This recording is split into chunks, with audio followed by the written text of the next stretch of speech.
hot yoga problems. Oh, I got them. Got them today, my yogi friends, my tens of listeners across the land. Thank you so much for tuning in to the latest, greatest documentary project as we watch one man crumble into madness in pursuit of health and wellness. I am your host, Rob Raffety. What a ridiculous morning I've just endured. I did it again, yes, my yogi friends, my tens of loyal listeners. Yoga Sculpt, which has about 10% yoga, 90% agony, cardio, boot camp style activities, of which no yogi should ever have to suffer. Oh. You do a class like that, it's a great reminder of how out of shape you are. You think you're really in good shape because you can do some Core 2 classes. Woo-wee! Why don't you try something serious, man? There's only 45 minutes. That's how pathetic you are. I swear I was gonna die. I swear. There were moments where the Grim Reaper was just like tapping me on the shoulder. He's like, are you ready? It's not that hard, dude. All you gotta do is take a little step across the line. Oh, then all this would be over. Whew. I said, no thank you. I'm just gonna sit here like a slob and drool on myself in exhaustion. Meanwhile, everyone else in that class is fit as a fiddle. They're bouncing around like freaking chipmunks on crack. I mean, it's humiliating, but I deserve it. This is absolutely what I need. I need to expose myself to properly fit human beings. Go ahead, you're in the crosswalk. I know, it's crosswalk time. Anybody's in the crosswalk gets a right of way. There's a crosswalk like every 30 feet on Wilson Boulevard.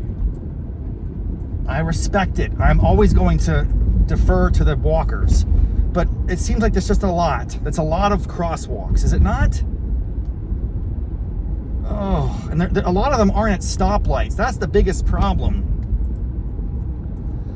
If it's at a stoplight, it makes sense. The walkers wait till they get the green man, the little green man, you know? But there's so many crosswalks that are just out there in the middle, and it's like immediately when someone steps into the crosswalk, they are in a zone of safety in their mind.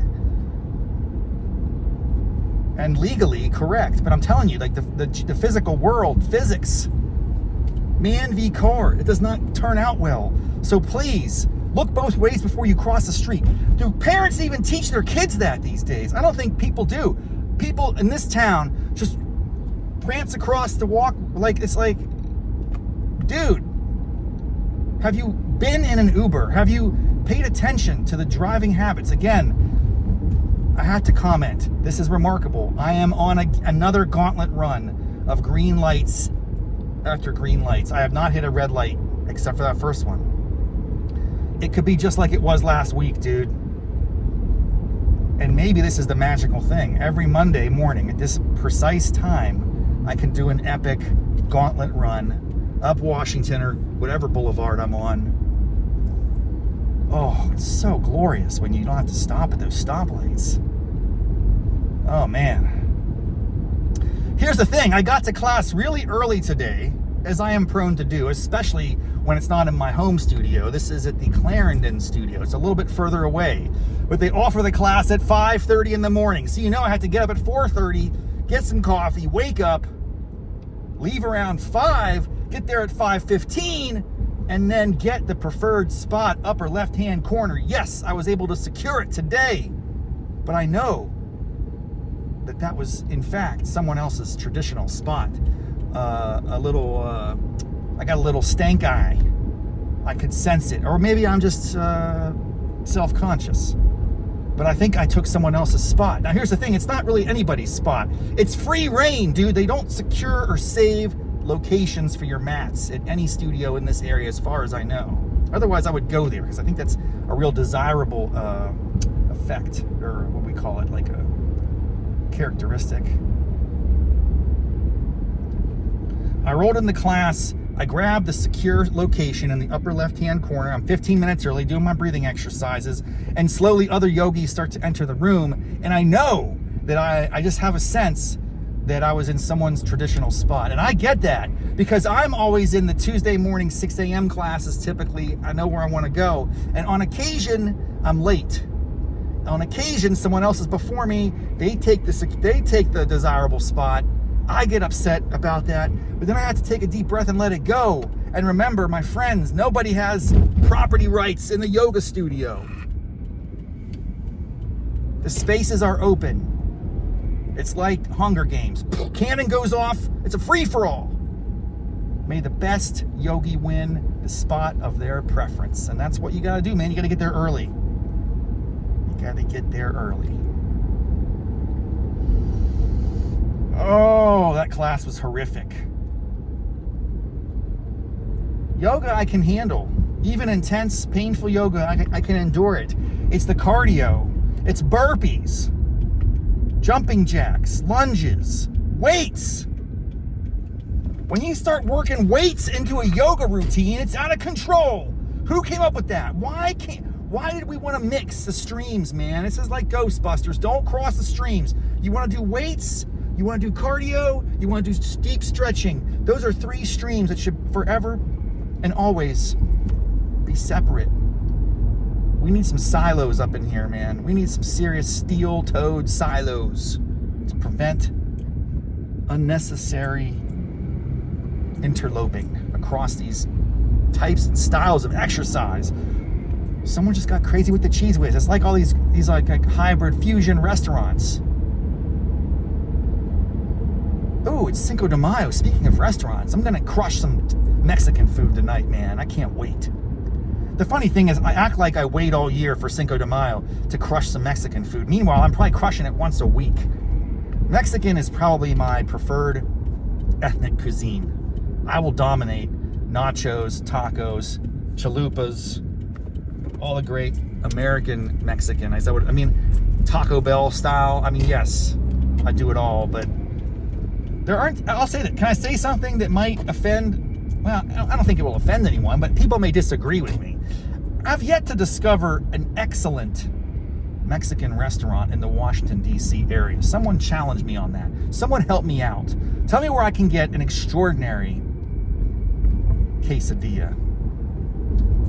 There's some serviceable places. There's some good places, right? I go to a few of them on occasion, on more than occasion, really frequently. But I have to tell you, when I'm back in Buchanan, West Virginia, and frankly, North Central West Virginia, there's so many great Mexican restaurants in that hood. It's amazing that you have to go to a small town in rural West Virginia to get extraordinary Mexican food. I should have had them send me Speedy Gonzales by drone today. When are we going to get drone deliveries? Intrastate drone, baby. Let's get it going. I need some Mexican food descended upon me from above. I'll just open my mouth and they can drop it straight into my gullet. They could chuck out nachos, lettuce, tomatoes, sour cream. It would just fall upon me like rain. I would totally do that. I would pay $1 for that experience.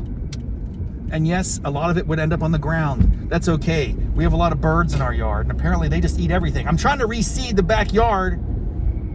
Have you ever tried to grass your yard?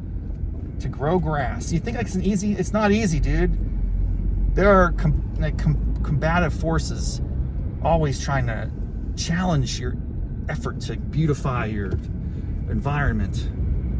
I'm tired, dude. That was brutal. I don't want this day to begin. It was not a good way to start the day. They say, oh, it's great to just wake up and it's not. I feel like dog meat.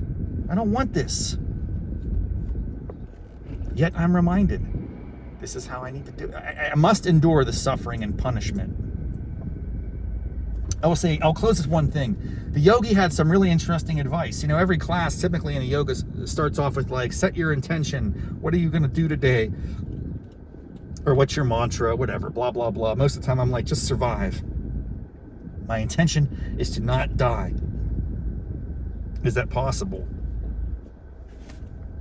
today I've achieved that goal. If I could just not die in class, I'll be happy. But today, the yogi had a pretty cool idea. She said, if you don't have your own intention, I invite you to take up mine, which is perspective. Put some perspective on the situation. Many of you wake up early and you think of a mindset that says, I have to be here, versus I get to be here. I choose to be here. That's pretty cool. I was like, yeah, I kind of like that. I choose to get up. I'm fortunate and grateful for the opportunity to endure humiliation and punishment and physical stress of extraordinary magnitude. I get to do that on a Monday morning. And I wouldn't have it any other way, my friends. That's the way we roll. You got to subject yourself to the pain, the punishment, the agony, so you can achieve greatness through consumption of tasty foods and beverages. Yin yang, baby. Retox, detox, retox, detox. That's what it's all about. All right. Thank you so much for joining me. Until next time. Namaste, mofos.